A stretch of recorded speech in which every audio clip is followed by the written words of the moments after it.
Midi Libre, en direct, au cœur de l'événement.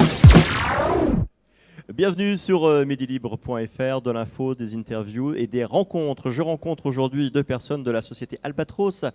Arnaud Chataille, vous êtes directeur associé de cette société. Bonjour Arnaud. Bonjour.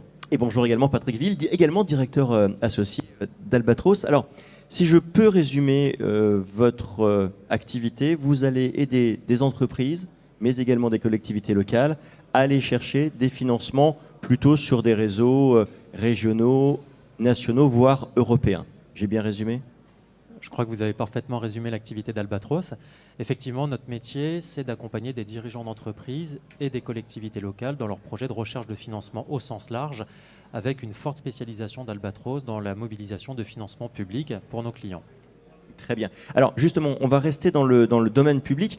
Quels sont les grands projets, quels sont les grands domaines d'activité que vous êtes amenés à financer ? Alors effectivement, comme vous l'avez expliqué, on a deux types de clientèle, une clientèle publique, une clientèle privée. Pour la clientèle privée, je laisserai Patrick s'exprimer. Pour la clientèle publique, on peut accompagner des projets de nature vraiment très différente. On a accompagné certaines collectivités qui avaient des projets par exemple de rénovation de leur patrimoine historique, du patrimoine bâti historique. Et ça nécessite de mettre en œuvre toute une ingénierie financière pour identifier quels sont les financeurs potentiels. Et une fois qu'on a identifié ces financeurs, qui peuvent être des ministères, qui peuvent être aussi des sources européennes, il y a toute une logique de montage de dossiers, d'accompagnement des administratifs qui n'ont parfois pas le temps de faire ce qu'on fait pour eux, qui n'ont parfois pas la connaissance des financeurs potentiels. Et donc on prend en charge tout ce travail de rédaction des dossiers, de présentation devant les instructeurs et d'accompagnement jusqu'à la mobilisation des aides et ensuite pendant le contrôle de l'utilisation des fonds publics. Très bien. Et donc vous allez chercher des fonds publics, mais vous pouvez également aller chercher des fonds privés, notamment au niveau de certains fonds. Alors effectivement, quand on accompagne des entreprises dans leur recherche de financement, c'est peu satisfaisant de dire à un dirigeant d'entreprise, sur votre projet de 100, on va vous aider à obtenir 20% d'aide publique, débrouillez-vous pour le reste. Donc on fait de l'ingénierie financière, c'est le terme un petit peu barbare qui consiste à aller chercher à la fois des investisseurs privés, fonds d'investissement et également des partenaires bancaires. Si Albatros est fort sur la mobilisation d'aide publique, on travaille avec des confrères qui sont eux spécialistes de la recherche d'investisseurs privés et ou de partenaires bancaires. Alors, on l'a bien compris, il y a effectivement une aide sur du financement public, mais également privé. On donnait tout à l'heure, lorsqu'on en discutait ensemble, l'exemple du domaine viticole, où là, effectivement, il y a un certain nombre de fonds, notamment liés à la PAC et aux aides européennes. C'est un peu plus votre spécialité, Patrick. Oui, tout à fait. Quels sont les quelques exemples qu'on pourrait donner pour illustrer un petit peu tout ça ?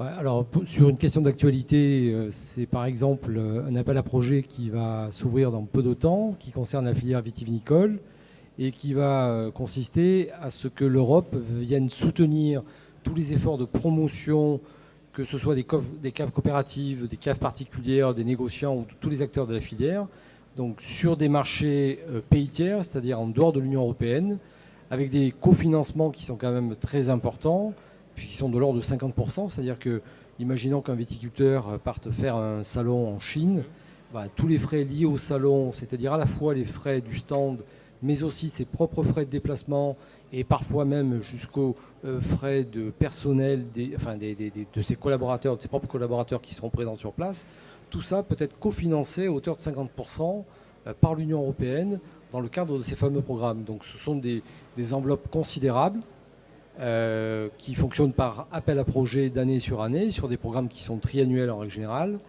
avec vraiment des perspectives de développement qui sont très très importantes.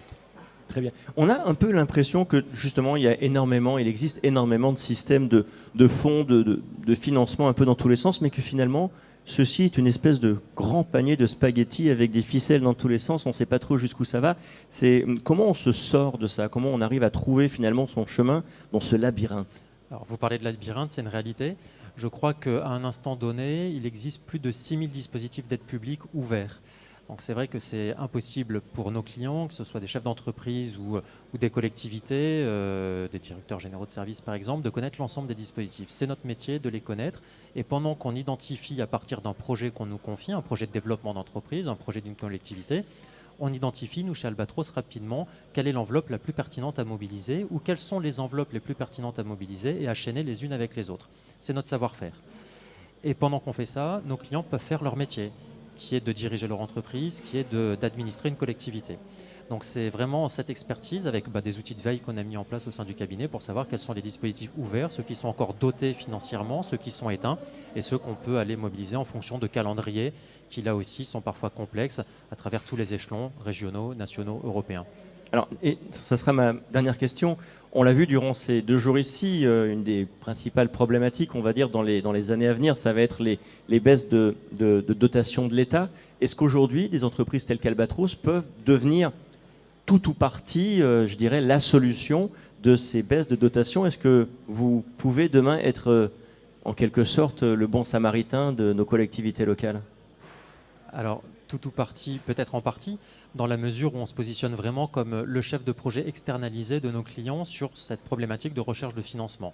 Donc c'est vrai que quand on parle de baisse de dotation, on peut penser aussi à des ressources humaines réduites dans des collectivités. Et c'est là où on peut intervenir en appui de structures qui sont peut-être moins larges en effectifs et surtout qui nécessitent d'avoir une technicité de plus en plus pointue sur ce métier de recherche de financement. Et c'est là où on peut être une bonne solution pour accompagner les collectivités. Arnaud Chataille, Patrick Ville, je vous remercie infiniment. On se retrouve très bientôt sur medilibre.fr avec d'autres interviews et d'autres projets. Midi Libre, en direct, au cœur de l'événement.